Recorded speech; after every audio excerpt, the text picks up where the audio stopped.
kita kan selalu terjepit ya.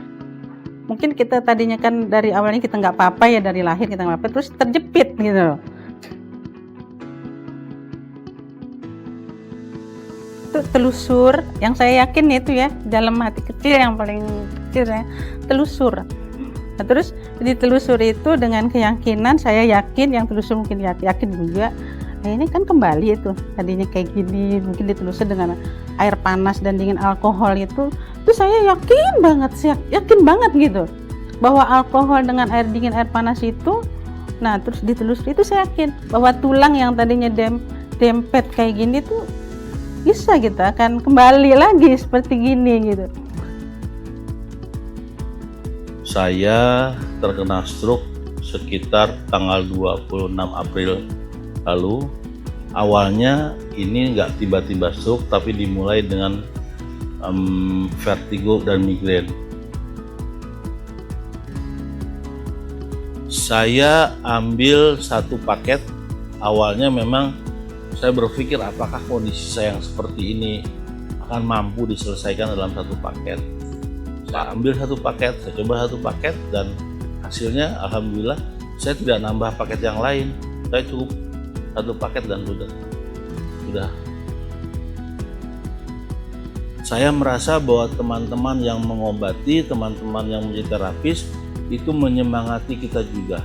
Maka memperlakukan kita dengan ramah, sambil bercanda, sambil memberikan harapan buat kita. Karena saya pikir yang dibutuhkan tidak hanya sekedar perlakuan, sekedar treatment, tapi juga ada motivasi yang diberikan.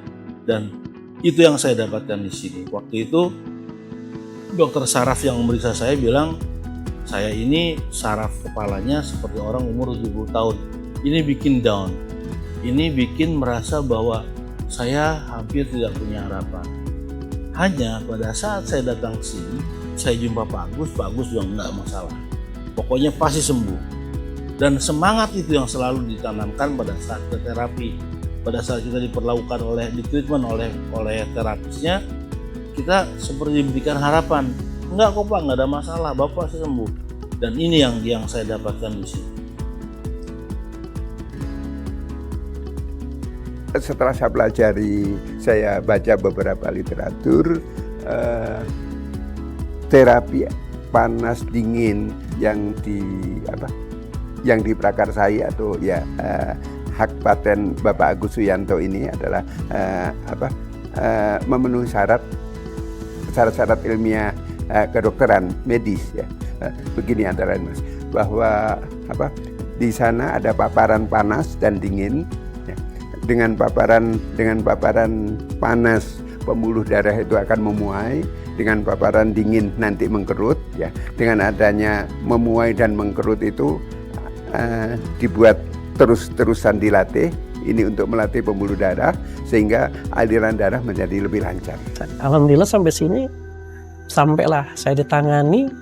Alhamdulillah itu hari itu pun saya bisa istilah tidak 100% tapi 80% saya bisa bergerak.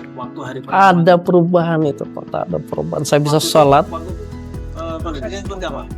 Pusing istilahnya, tidak bisa bergerak. Saya sholat pakai duduk pun saya dengan syarat ini nggak bisa. Yang saya rasakan, tapi ditangani saya langsung pas ada sholat maghrib saya langsung sholat maghrib. Alhamdulillah itu. Setelah saya dirawat 10 hari Pak di rumah sakit, saya minta pulang. Setelah saya agak baik kan bisa sholat di atas tempat tidur, saya minta izin untuk pulang atau dibolehkan. Nah, ketika saya pulang malamnya habis maghrib, besok pagi saya terus datang ke sini Pak. Dan alhamdulillah saya ditangani oleh teman-teman di sini. Hari pertama saya sudah merasakan perubahannya. Dan alhamdulillah perawatan ini saya merasakan luar biasa perubahannya. Ya, dan hari ini insya Allah saya akan balik ke kampung Pak, mau balik ke NTT lagi. Saya ambil satu paket. Kalau perubahan sih banyak sih perubahan Mas, banyak perubahannya. Dari pertama awal datang sampai terakhir juga banyak perubahannya. Tangan tadinya nggak bisa digerakkan, udah mulai bisa digerakkan. Kaki juga jalan bisa gitu. Terus sama cara bicara saya agak pelok, udah bisa berjalan bisa bicara sekarang lancar itu.